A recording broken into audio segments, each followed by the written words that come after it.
कल्याण पूर्व मतदारसंघामध्ये जे आपलं द्वारली गाव आहे, त्या द्वारली गावाच्या अंतर्गत जमिनीचा वाद होता आणि या जमिनीच्या वादामध्ये शिवसेना शिंदेगड शहरप्रमुख महेश गायकवाड आणि आमदार गणपत गायकवाड जे भारतीय जनता पार्टीचे आमदार आहेत यांच्यामध्ये वाद झाला होता। ह्या वादाचं रूपांतर जे आहे ते बाचाबाचीमध्ये झाले होते आणि पोलीस स्टेशनपर्यंत हे प्रकरण आलं होतं।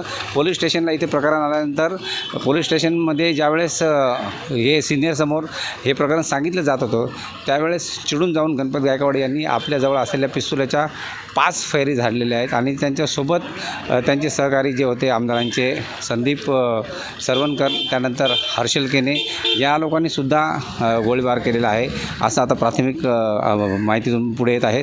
तर एकंदरीत 6 आरोपी आतापर्यंत डिटेक्ट केलेले आहेत, त्यातले 3 जे आहे ते फरार आहे। त्या 3 आरोपींना पकडण्यासाठी पथक रवाना झालेलं आहे।